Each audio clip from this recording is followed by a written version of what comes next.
Story 1. The murky depths of Blackwater Lake. The sun hung low on the horizon, casting a golden hue over the tranquil waters of Blackwater Lake. It was the kind of evening that beckoned adventure, with the promise of cool breezes and the gentle lapping of waves against the shore. For Sarah and her friends, Mark and Emily, it was the perfect opportunity for a kayaking trip. They had heard of the beauty of Blackwater Lake. Its serene waters nestled among towering pines and hidden coves. As they unloaded their kayaks from the roof of Mark's truck, excitement bubbled in their chests. The lake stretched out before them, its surface shimmering in the fading light. Ready for an adventure?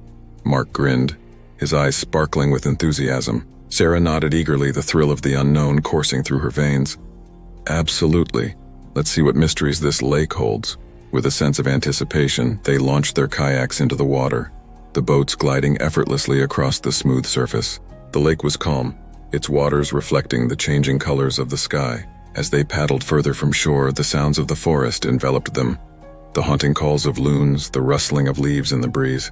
It was a symphony of nature, a serene backdrop to their adventure. But as the sun dipped below the horizon, casting the lake into shadow, a sense of unease settled over Sarah.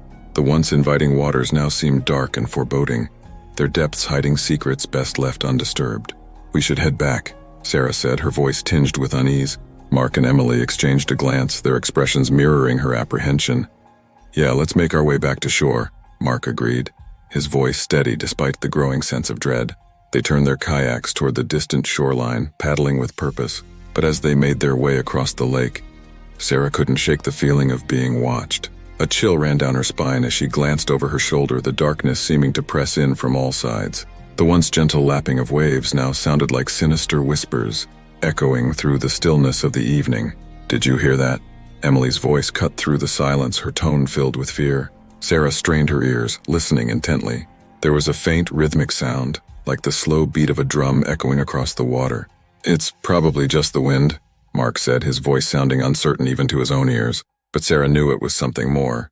A primal instinct told her that they were not alone on the lake, that something ancient and malevolent lurked beneath the surface. As they paddled faster, the drumming grew louder, its tempo quickening with each stroke of their paddles. Panic set in as they realized they were being pursued, the sound of splashing water drawing closer and closer. With a surge of adrenaline, they reached the shoreline, their kayaks scraping against the sandy beach. They leaped out of their boats, scrambling onto the safety of land. But as they turned to look back at the lake, they froze in horror. Emerging from the murky depths was a creature unlike anything they had ever seen.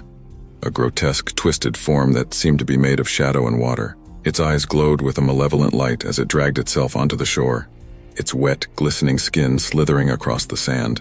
"Run!" Sarah screamed, her voice echoing through the night. They fled into the forest, their footsteps pounding against the forest floor.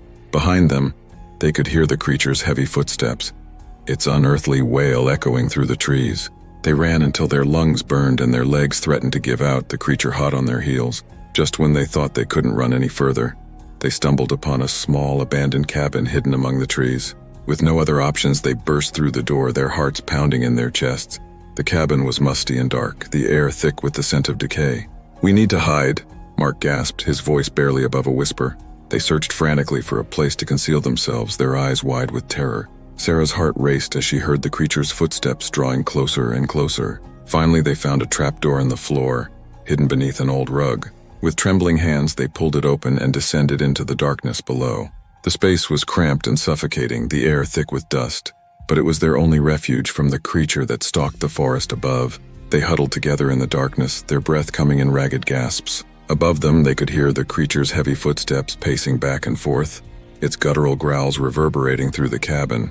Hours passed in agonizing silence, the darkness pressing in around them. Sarah could feel the walls closing in, the weight of their fear suffocating.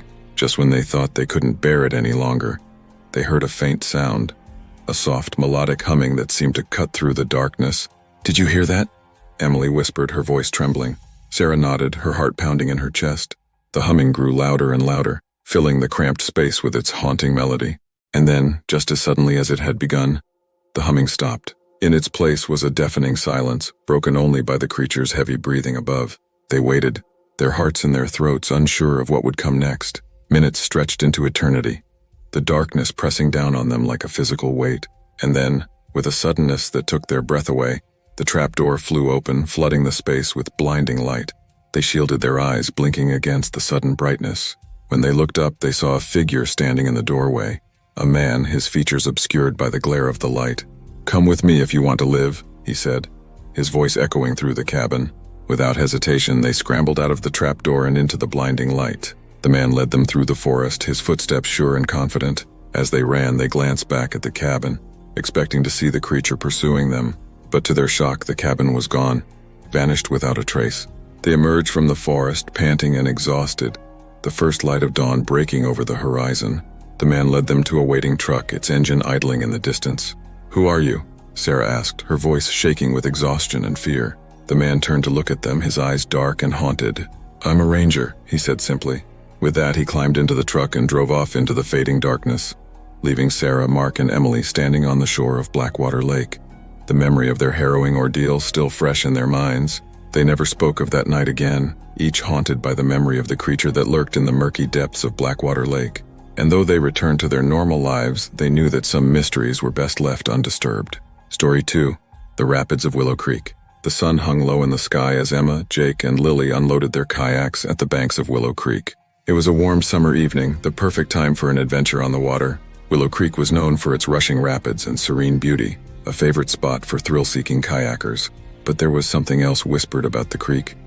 A legend of a ghostly figure that haunted its waters. As they pushed off from the shore, the water glistened in the fading light, the current pulling them gently downstream. Excitement buzzed in the air as they navigated the twists and turns of the creek, the sound of rushing water filling their ears. Emma led the way, her kayak slicing through the currents with practiced ease. Jake followed close behind, his eyes scanning the tree-lined banks for any sign of the rumored ghost.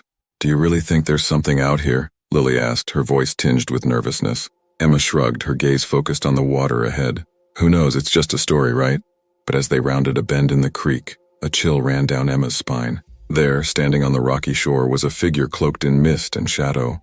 She gasped, her heart pounding in her chest. "Do you see that?" Jake and Lily turned to look, their eyes widening in horror. The figure stood motionless, its form shrouded in darkness. Without a word, they paddled faster, their hearts racing with fear. But no matter how fast they went, the figure seemed to keep pace with them, its ghostly presence following close behind. As they approached a particularly turbulent section of the creek, the figure disappeared into the mist. Emma's heart hammered in her chest as they entered the rapids, the water churning and frothing around them. They navigated the rapids with skill, their kayaks bouncing and twisting in the tumultuous waters. But just as they thought they had made it through unscathed, disaster struck. Lily's kayak hit a submerged rock, tipping her into the icy waters. She surfaced with a gasp, her screams drowned out by the roar of the rapids. "Help!" she cried, thrashing in the water. Emma and Jake paddled frantically toward her, their hearts pounding in their chests. But as they reached out to grab her, something pulled Lily under the water with a violent force. Emma screamed, her voice echoing through the canyon. "Lily!" Jake dove into the water, his hands groping blindly in the churning currents. But Lily was gone, pulled beneath the surface by some unseen force. With tears streaming down her face, Emma paddled to the shore, her hands shaking with fear and grief. Jake followed close behind, his expression one of shock and disbelief. "We have to find her," Emma said, her voice trembling. Jake nodded, his face pale. "We will. We have to." They searched the banks of the creek for hours, calling out Lily's name into the darkness. But there was no sign of her, no trace of where she had disappeared to. Exhausted and heartbroken, they made their way back to their kayaks, the weight of loss heavy on their hearts. As they paddled back to shore, the air seemed to grow colder, the shadows of the trees stretching out like grasping fingers. And then, just as they thought they couldn't bear it any longer, they heard it. The sound of whispering voices, faint and ethereal on the wind. Emma's blood ran cold as she strained to make out the words. They were indistinct at first, a jumble of murmurs and sighs. But then, as they paddled further downstream, the voices grew louder, their words becoming clearer. "Join us," they whispered, their voices echoing through the canyon. Emma and Jake froze, their hearts pounding in their chests. They could feel eyes watching them from the shadows, unseen hands reaching out from the darkness. "We have to get out of here," Jake said, his voice barely above a whisper. But as they turned to paddle back upstream, they saw them, the figures standing on the rocky shore, their forms shrouded in mist and shadow.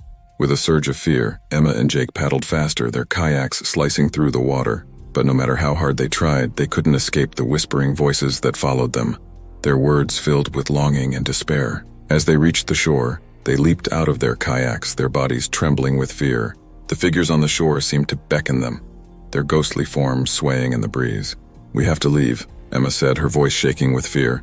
But just as they turned to run, they heard a familiar voice, a voice that sent chills down their spines. "Lily?" Emma whispered, her heart pounding in her chest. And there she was, standing on the shore with the ghostly figures, her eyes vacant and distant.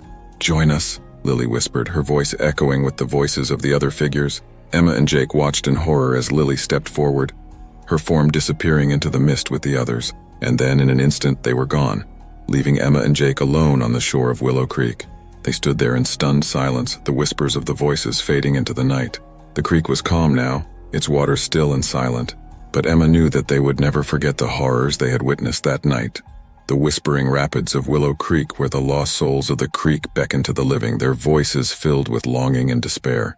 And as they made their way back to civilization, Emma couldn't shake the feeling that they were being watched, that the ghostly figures of Willow Creek were still with them, their presence lingering in the shadows. The legend of the whispering rapids of Willow Creek would live on, a cautionary tale for those who dared to venture too far into its murky depths. Story 3. Haunting of Stillwater Lake. The stillness of the early morning was shattered by the excited chatter of friends preparing for a kayaking trip on Stillwater Lake. Mia, Jack, and Ryan had been planning this excursion for weeks, eager to explore the secluded beauty of the lake. As they launched their kayaks onto the calm waters, the mist hovered low over the surface, creating an ethereal atmosphere. The lake was surrounded by dense forest, the trees casting long shadows that danced on the water.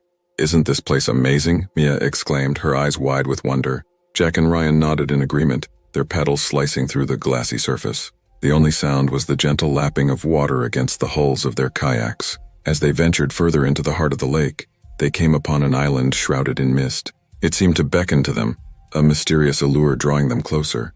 "Let's check it out," Ryan suggested, his voice filled with curiosity. Without hesitation, they paddled towards the island, the mist growing thicker with each stroke of their paddles. As they approached, they noticed an old, dilapidated cabin nestled among the trees. The cabin seemed to loom over them, its windows dark and foreboding. Mia felt a chill run down her spine as they pulled their kayaks onto the shore. "Should we go in?" Jack asked, his voice barely above a whisper. Mia hesitated, a sense of unease settling over her. But Ryan, ever the adventurous one, pushed open the creaky door and stepped inside. The interior of the cabin was musty and dimly lit, the air heavy with the scent of decay. Dust motes danced in the slivers of light that filtered through the cracks in the walls. "Creepy," Mia muttered, her eyes scanning the room nervously. They explored the cabin cautiously, their footsteps echoing on the creaky floorboards. The furniture was covered in dust and cobwebs as if untouched for years. As they made their way to the back of the cabin, they came upon a door that seemed to lead to a basement. The air grew colder and Mia felt a sense of dread wash over her. "Should we go down there?" she asked, her voice barely a whisper. Ryan nodded, his curiosity getting the better of him. He pushed open the door, revealing a narrow staircase leading into darkness. The stairs creaked beneath their weight as they descended into the basement. The air grew colder with each step, a chill that seemed to seep into their bones. As they reached the bottom, they found themselves in a dimly lit chamber. The walls were lined with shelves, each one filled with jars of strange, murky liquid. "What is this place?" Jack whispered, his voice filled with dread. Mia's heart pounded in her chest as they examined the jars. Inside each one was a preserved creature, a snake with 2 heads, a grotesque insect with shimmering wings, and other monstrosities Mia couldn't bear to look at. But it was the last jar that made her blood run cold. Inside was a human heart, its veins pulsing with an otherworldly light. Before they could react, a voice echoed through the chamber, a low guttural growl that seemed to come from all around them. "You have trespassed on sacred ground," the voice intoned, its tone filled with menace. Mia's heart raced as she looked around, but the chamber was empty save for them and the jars of preserved horrors. "We didn't mean to," Ryan stammered, his voice trembling. But the voice ignored him, its growls growing louder and more menacing. Suddenly, the jars on the shelves began to shake, their contents writhing and twisting in the murky liquid. With a scream, Mia turned to run, but the door at the top of the stairs slammed shut with a resounding thud. They were trapped in the chamber, surrounded by horrors beyond their wildest nightmares. Desperate to escape, they searched frantically for a way out. But the walls seemed to close in around them, the air thick with the stench of decay. And then, just as they thought all hope was lost, the voice spoke again, a whisper this time filled with malice and hunger. "Join us," it hissed, its words echoing through the chamber. Mia's heart raced as she realized the truth. The creatures in the jars were not dead but alive, their twisted forms hungering for new vessels. With a surge of adrenaline, she grabbed a nearby jar and hurled it against the wall. The glass shattered, and the creature inside wriggled free, its form shifting and changing before their eyes. Without hesitation, Mia, Jack, and Ryan grabbed the nearest jars and smashed them against the walls, releasing the horrors within. The creatures swarmed around them, their unearthly wails filling the chamber. With one last burst of strength, they made a run for the stairs, the creatures hot on their heels. Mia could feel their icy breath on her neck as they reached the top of the stairs, the door looming before them. With a desperate cry, they threw themselves against the door, bursting out into the dim light of the cabin. The creatures howled in rage behind them, their forms twisting and contorting in the darkness. Without looking back, Mia, Jack, and Ryan ran for their kayaks, their hearts pounding in their chests. They leaped into the water and paddled with all their might, the sounds of the creatures' howls fading into the distance. As they reached the safety of the shore, they collapsed onto the sandy beach, their bodies trembling with exhaustion and fear. "We have to warn others," Mia said, her voice filled with determination. And so they vowed to tell their story, to warn anyone who dared to venture to Stillwater Lake of the horrors that lurked beneath its tranquil surface. But as they looked back at the cabin, they saw it disappear into the mist, its dark form swallowed by the shadows. The haunting of Stillwater Lake would live on in their nightmares, a reminder of the darkness that lurked just beneath the surface of the seemingly serene waters.